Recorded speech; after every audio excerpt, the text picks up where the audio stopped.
get that door? If modern art teaches us anything, it is that original art in its purest condensed self is a form of communication.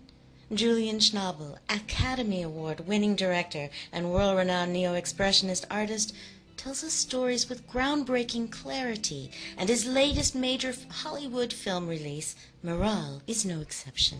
The film, based on an autobiographical book written by author and screenwriter Rula Jabral, is set as an orphan teenage Palestinian girl emerges from a childhood's oasis of sanity in East Jerusalem and into the turmoil of displacement experienced by Palestinian refugees during the First Intifada. The story of her determination to protest the inhumane conditions found in the Palestinian life, facing the decision of choosing between peaceful means or violence.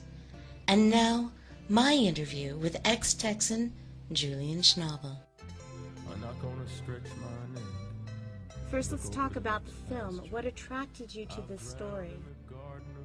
Well, I think we have a big problem, and that needs to be solved in Israel and in Palestine, and our role in this situation, in this conflict, as Americans, is very, very important.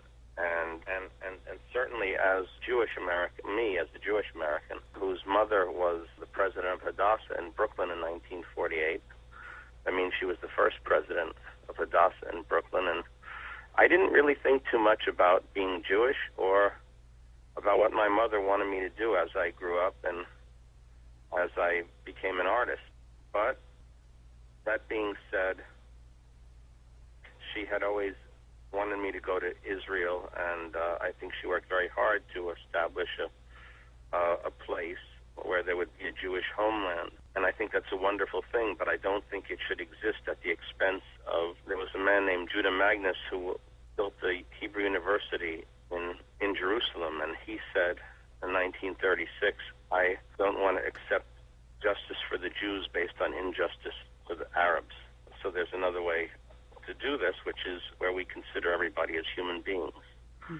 And when I read Rula Jabral's book, it told the story of a family and a beautiful relationship between a young girl and her father, and another woman named Hind Husseini, who established a school for orphans in 1948 for orphan Palestinian children. Later it became a school just for girls, but when Rula was 5 years old, her mother committed suicide, and her father, who was much older than her mother, brought her to this school, and she was raised by Hind Husseini. And she lived essentially on an oasis created by this woman who had a very modern and beautiful idea, which was to draw a line around these kids and say they're in a school and protect them in a war zone from the horrors of what that entails. And then as she was growing up, when she was about 17 years old, the first Intifada started, and the kids in her school were sent out to the refugee camps to be teachers because the schools were closed. And when she went there, she observed a demolition of a house, and she started to think that she needed to do something for her people. Anyway, I thought it was a very important story to tell, and what's really interesting about it is that we have such an ingrained prejudice and preconception about the Israelis and the Palestinians and this dynamic that it's almost impossible to tell this story. Going to see the movie is like a political act. Making the movie seemed to be a political act, and I'm not somebody that's particularly political. So the question is, can we tell certain stories, or is the audience in America ready to, and is it necessary to tell certain kinds of stories? And I think absolutely, as an artist, that's what my job is, to show people things that maybe they didn't think about or didn't look at in that particular way, and see what they want to do with that information. Well, that would be my next question, of course. Premiering Miral at the United Nations was called by press watchers and bloggers as a gutsy move, since you have been criticized by both Israelis and Palestinians for this movie.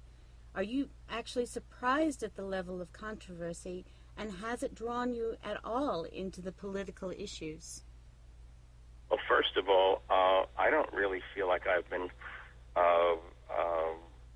Criticized? the word? What was the word by Israelis and Palestinians? What was the word you used? Criticized. Yeah, I don't feel like I've been criticized by Palestinians. Whether I get, whether some people want to superimpose their notion, or if they felt like I was too light or didn't address certain things. Basically the movie is about Rula's book, not anything that's outside of that. It's me telling her story from the first person, from her point of view, and I think that that's what makes it powerful. Mm-hmm. And there are many Israelis that actually are big supporters of the films, and I think that of the film, and what happened was the AJC wanted to stop the President of the General Assembly from showing the movie at the United Nations, but there are many other groups like J Street and a lot of other Jewish groups. There was actually a rabbi from the Klal, which is the Jewish leadership, a guy named Erwin Kula, who spoke at the United Nations also, Mm-hmm. and a young man named Jonathan Shapiro, who was a Black Hawk helicopter pilot who resigned his commission and was the captain on the boat of the flotilla where the Turkish man was killed. And when he was on the boat, he said this in front of the people at the General Assembly, that the soldiers came onto the boat and took an electric prod, put it to his chest, and when his feet were convulsing, they said that he was trying to attack them. So I don't think it's such a...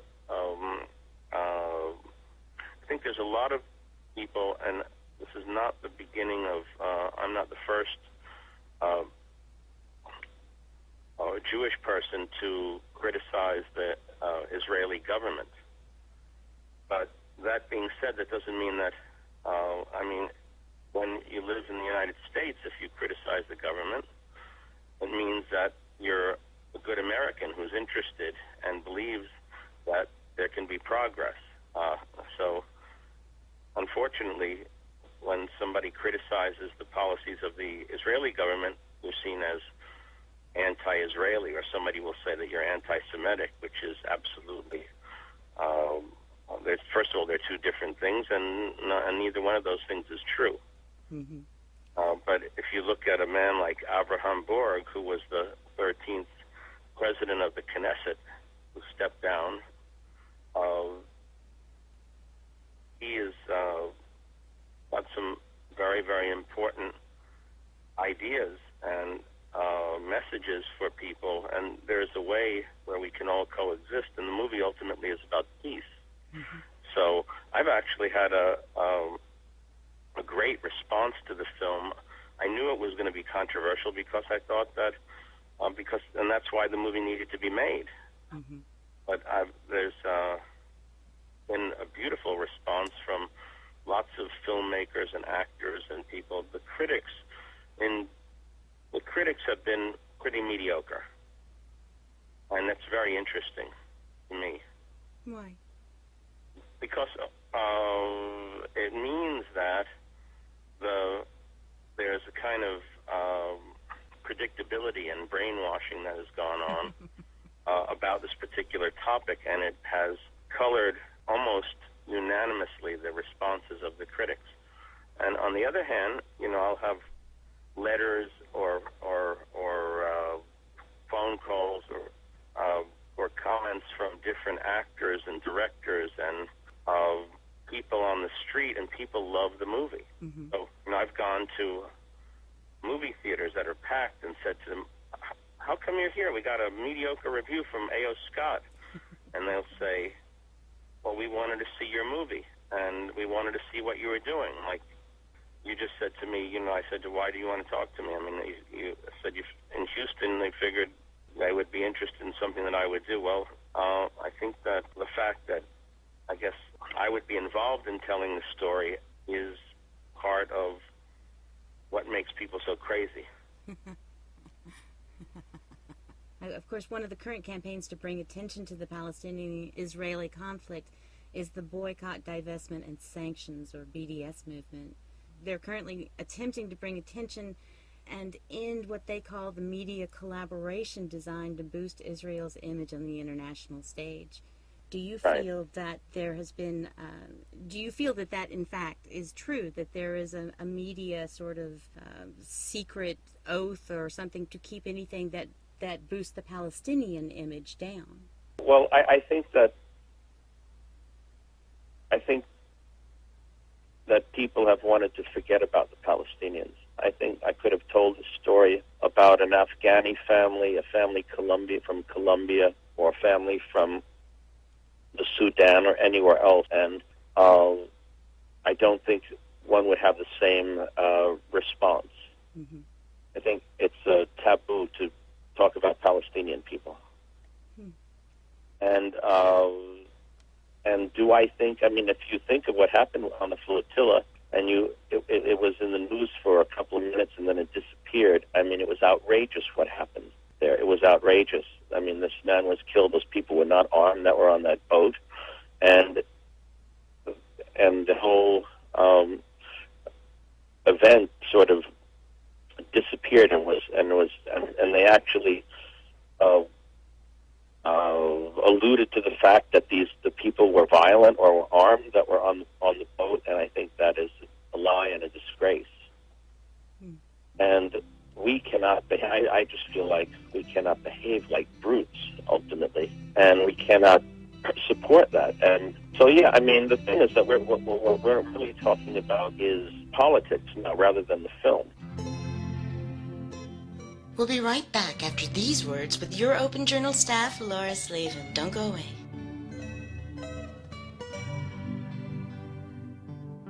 Palestinian refugees during the first Intifada, the story of her determination to protest the inhumane conditions found in the Palestinian life, facing the decision of choosing between peaceful means or violence. And now, my interview with ex-Texan Julian Schnabel. Can you get that door? If modern art teaches us anything, it is that original art in its purest condensed self is a form of communication. Julian Schnabel, Academy Award-winning director and world-renowned neo-expressionist artist, tells us stories with groundbreaking clarity and is very, very important. And certainly as Jewish American, me as a Jewish American, whose mother was the president of Hadassah in Brooklyn in 1948. I mean, she was the first president of Hadassah in Brooklyn, and I didn't really think too much about being Jewish or about... I'm not going to stretch my neck. First, let's talk about the film. What attracted you to this story?